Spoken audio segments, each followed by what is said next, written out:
तर हे यात्रेसाठी सजवलेलं सजावट बघू शकता सिद्धेश्वर घराचा. फार मेहनत घेतली आहे आणि एक सुंदर असा मेसेज.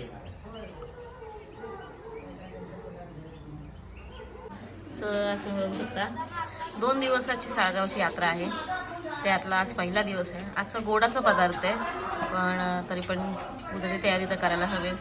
काय ते नंबर ऑफ कांदे काय वाटतं का लागतील एवढी? ह्याच्याहून जास्तच लागतील ना. काम प्रगतीपथावर आहे. प्रत्येक घराच्या बाहेर असे बॅनर लागतात. इथे हा मंडप बांधलाय जे जेवणासाठी येतील ती भांडी वगैरे सगळे सज्ज आहेत. संध्याकाळी ॲक्च्युअल प्रोग्राम सुरू होणार आहे आणि यांचं आपलं काहीतरी वेगळंच चालू आहे. गोडाचं जेवण म्हटलं तर पुरणपोळ्या आल्याच. Look at the quantity. हे सगळं भरणार ना आता पुऱ्याने पोळ्याने. बापरे, सगळ्यात अख्खं किचन भरलंय आणि पूर्ण घर भरलंय.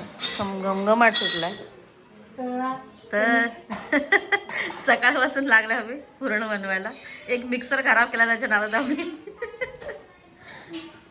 बघूया किती वेळ लागतं. भरपूर माणसं करतात एकाच वेळेला आणि आजचा गोडाचा दिवस आहे.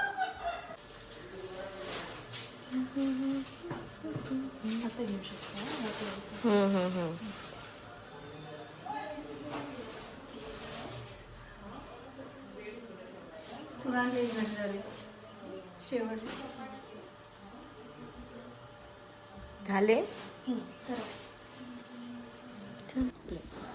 या आधीच्या व्हिडिओमध्ये तुम्ही पाहिलं असेल की पुरणपोळी साध्या पिठात बनवली होती, पण आत्ता माझी भाऊजाई देवीच्या नैवेद्यासाठी खास तेल लावून पुरणपोळी बनवत आहे. ही यात्रा तब्बल 17 वर्षांनी येते, त्यामुळे हा खूप शुभ आणि खास योग मानला जातो. विशेष म्हणजे लग्नाच्या पहिल्याच वर्षी तिला ही सेवा आणि देवीच्या नैवेद्याची संधी मिळाली. हे खरंच तिचं भाग्य आणि आशीर्वाद समजला जातो.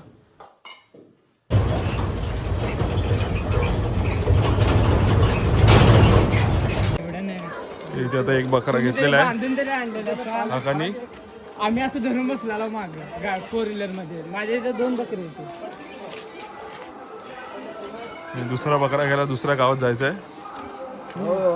आता हे 2 बकरे एकत्र चालणार आहे. उद्या तर कोणाचा बळी द्यायचा ते आपण डिसाईड करायचं. कसला आहे बघ.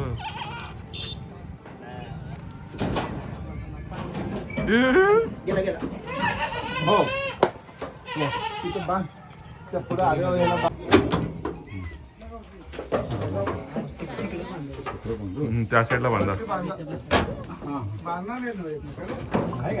आता आम्हाला मारतील.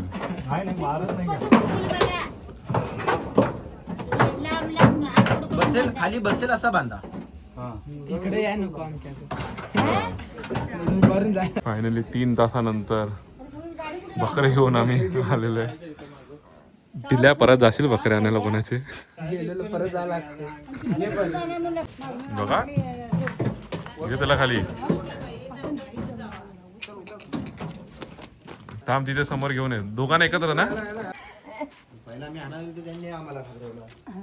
आणि म्हणून तू पुढे बसलास ना. इकडे पुढे आण.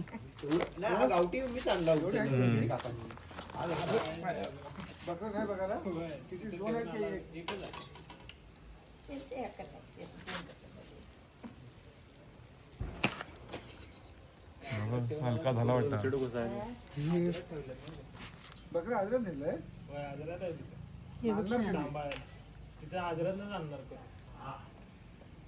कुठे बांधायचं?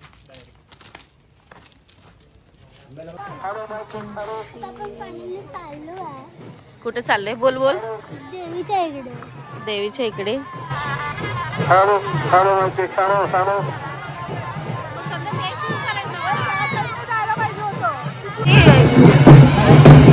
ही स्टोरी अशी आहे की हा हिंगळोबा त्याचा देवीने वध केला होता आणि त्याला ना वाचवायचं असताना आणि हे जे 2 दिसत आहेत ते लोक त्याला चटका लावायचा किंवा वाजवायचा प्रयत्न करतात आणि ज्याने त्याला धरलंय तो वाचवायचा प्रयत्न करतो, त्याला चटके लागू नाही देणार. आणि देवी आपली जसं लक्ष्मी नारायण त्यांचं दोघांचं नारायणसोबत लग्न झालं आणि ती घरात नाचतो. तो तिला त्याला सासरी पाठवायचा कार्यक्रम.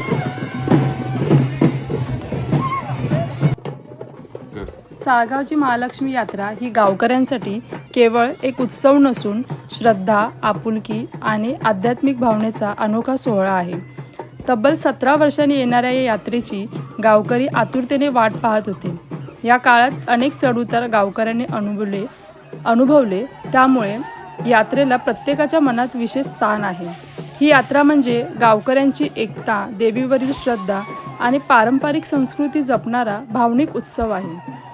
अपार श्रद्धा, गावकऱ्यांमधील आपुलकी आणि पारंपरिक संस्कृती यांचे सुंदर दर्शन या यात्रेत घडते. तर हे आहे देवीचं पवित्र मंदिर. इतर दिवशी जर तुम्ही येथे भेट दिली तर शांत आणि भक्तिमय वातावरण देवीचं दर्शन घेऊ शकता. सध्या देवी मंदिराच्या गाभाऱ्यात नसून गावकऱ्यांमध्ये आहे. येथे तुम्ही पाहू शकता की गावकऱ्यांच्या मनात देवीबद्दल किती अपार श्रद्धा आणि प्रेम आहे. प्रत्येक घरातून भक्त देवीसाठी नैवेद्य घेऊन आले आहेत. मंदिरातील ही प्रचंड गर्दी आणि भक्तांचा उत्साह पाहून सहज लक्षात येतं की देवीप्रती लोकांच्या मनात किती श्रद्धा, विश्वास आणि भक्तिभाव आहे. हा संपूर्ण सोहळा भक्ती, परंपरा आणि गावकऱ्यांच्या एकोपाचे सुंदर प्रतीक आहे.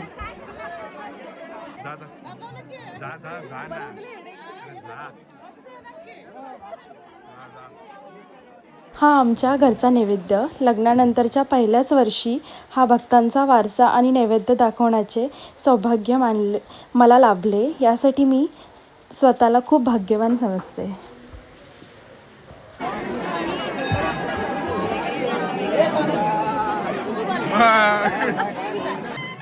आता नैवेद्याचा विधी संपन्न झाला असून आपली लाडकी देवी सासरी जाण्यासाठी मार्गस्थ झाली आहे.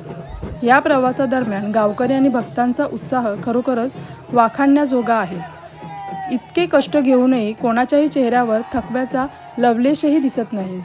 उलट प्रत्येकाच्या मनात एक नवी ऊर्जा आणि भक्तीचा ओघ संचारलेला दिसत आहे.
अखेर देवीचे तिच्या सासरी आगमन झाले आहे. येथील जनसागर आणि त्यांचा जल्लोष पाहून हे स्पष्ट होते की ही यात्रा अविस्मरणीय करण्यासाठी गावकऱ्यांनी कोणतीही कसर सोडलेली नाही. हे आनंदाचे क्षण पुन्हा अनुभवण्यासाठी गावकऱ्यांना आता तब्बल 17 वर्षांची प्रदीर्घ प्रतीक्षा करावी लागणार आहे. म्हणूनच प्रत्येक जण हा सोहळा डोळ्यात साठवून घेत आहे.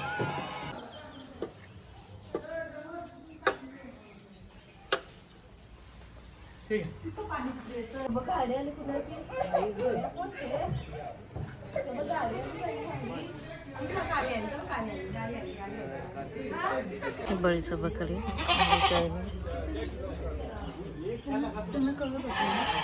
मच्छी काय आणि हाय काय बळीची तयारी चालली आहे. आयुष्यात आपण कधी बघितलंच नाही. हे खाटीक बोलवलं. परातीमध्ये मी जाडं मीठ आणि सगळं घेतलं. I don't know. चपातीच्या तव्याची साईज बघू. Bye bye.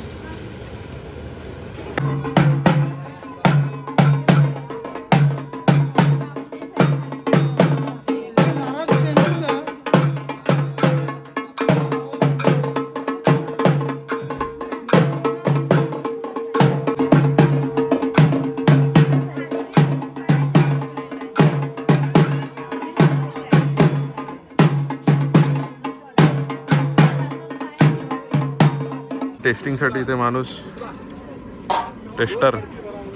मुद्दा असा आहे की घरात माणसं 50 आहेत हां पण त्यांच्यासाठी हे सुकं चिकन सुकं मटन.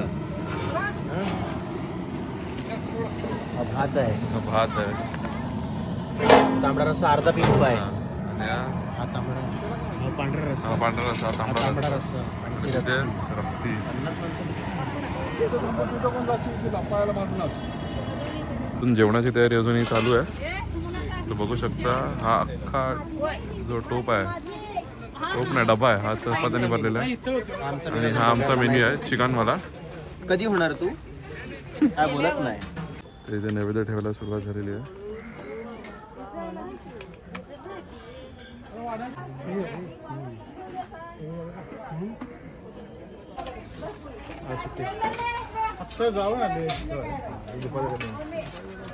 ताट सोडणारे कामगार. जेवू दे. मी जेवलो नाही, ती वरडी पण उचली. ठीक आहे, मी जेवलो ना ती समोरची वरडी पण उचली. तर ही गर्दी बघू शकता केवढी गर्दी आहे. लांब लांब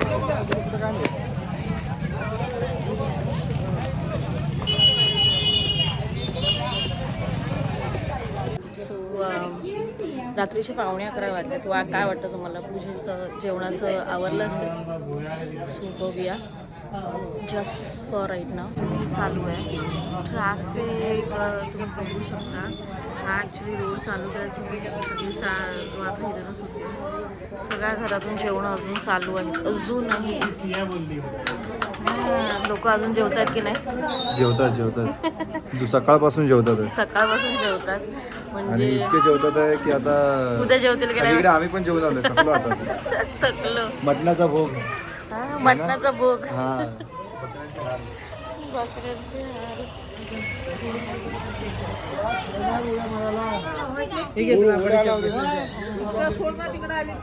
तसे 11:15 वाजलेत आणि अजून पण पंक्ती संपल्या नाही.